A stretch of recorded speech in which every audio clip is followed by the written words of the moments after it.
Okay, so have you ever been invited to a party you didn't know what to bring? My name's Madi Handa and I'm going to show you how to make a 7-layer dip. So first, your ingredients are going to include a container, refried beans, shredded cheese, sour cream, guacamole, hamburger, ground beef, olives, and salsa, and 6 spoons. So first, get your refried beans or your bean paste and mix it up. Make sure you mix it up because when you start spreading it, it's going to be really hard if you don't mix it up. And also, I preheated mine before this, so when you're making this, make sure you preheat it before, and then just try to put it in different piles on your container.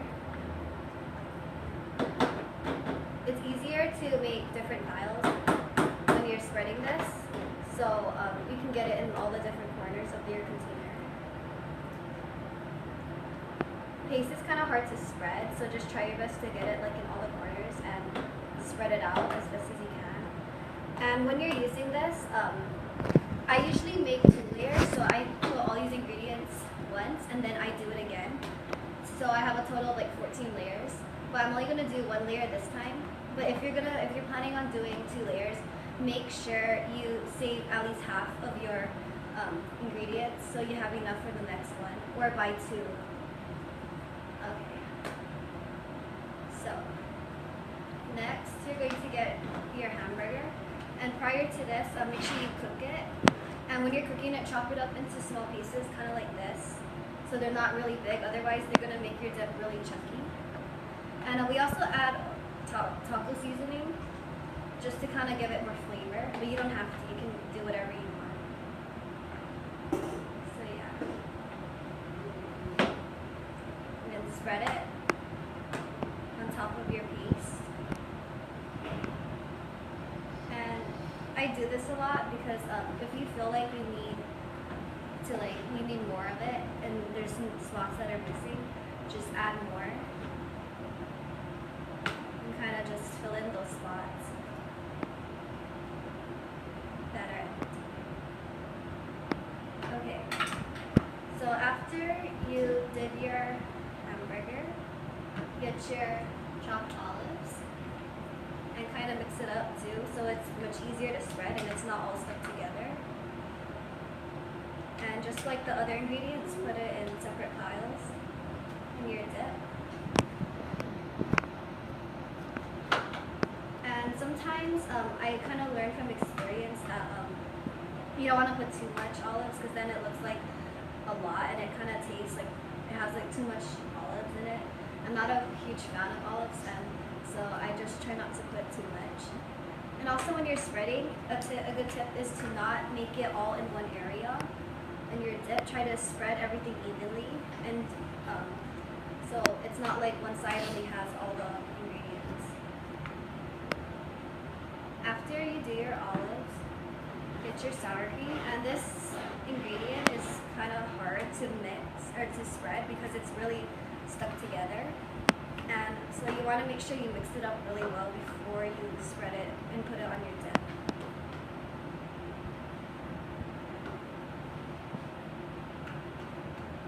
So yeah, try to get it as not as stuck together as much as you can.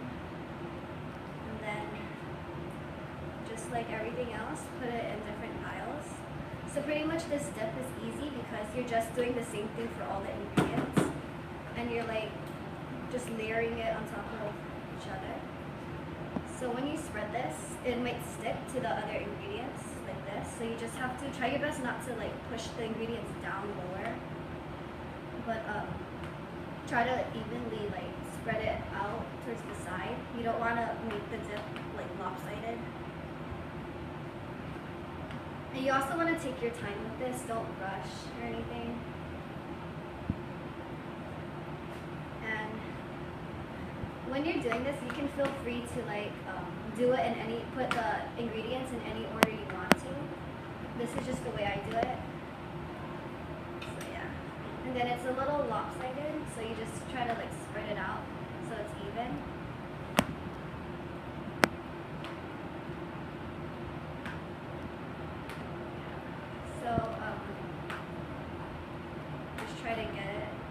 It's much easier to do it in a bigger pan when it's not so, the container's not so high.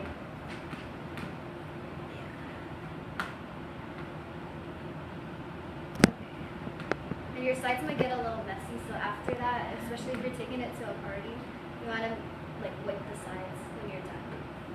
So next, you're gonna get the guacamole, and just like the sour cream, just try to mix it up. It's a little more loose, and put it on top of the sour cream.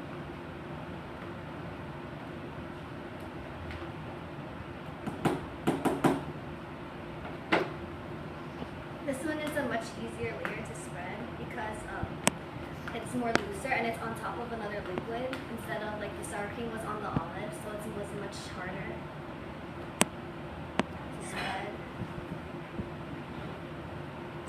And you can use any brands of these that you want. These are just the ones that I use, sticks and brands. We've used other guacamoles, but the one that you don't want to get a really watery one, otherwise you might not be able to see it in the dip, and it might just kind of like disappear to your other ingredients.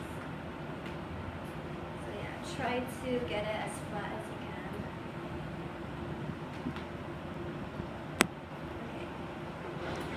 Okay. Next, get your salsa. And this one, you really want to make sure you mix this up because from experience, every time I put this on top of the guacamole, it gets really watery and all the chunks, you can't really see them because, and it kind of blends in and you can't really taste the salsa. So, add it on top of the guacamole.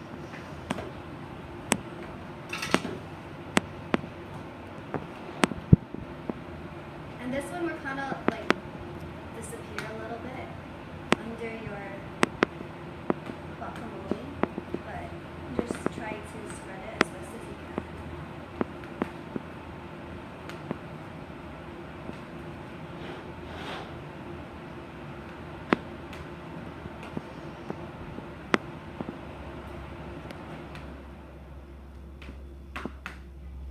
So after you did that, this is gonna be the top layer.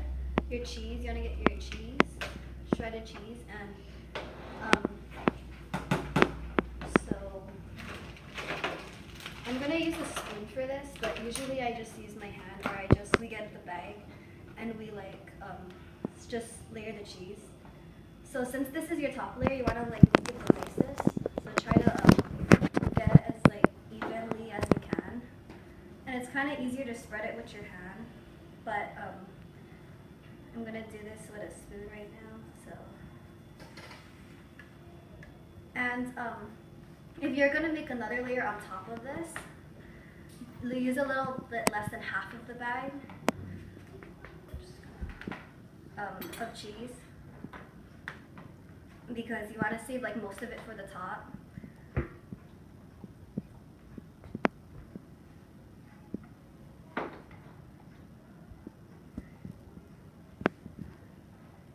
So yeah, just kind of get it in the corners.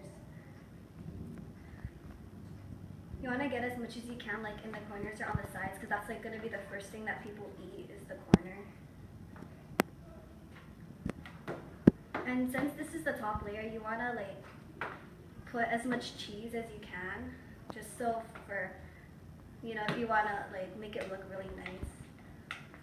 And with all the ingredients, just if you see like, cause sometimes I can be like really perfectionist and I can like fill in all the spots and I take a really long time making this because I try to get it like really flat. But so if you want to like try to make sure that it's like all the spots are filled when you layer each ingredient on top of the other of the next. And that's how you make it a 7-layer dip. So just keep in mind that you can use any ingredients that you want, and you don't have to do it in this order. This is just the way I do it. And also, if you want to, like if you have like a vegetarian in your family and you want to take out the hamburger, you can, but just keep in mind that that's going to become a 6-layer dip, not a 7. And this is a 7-layer. So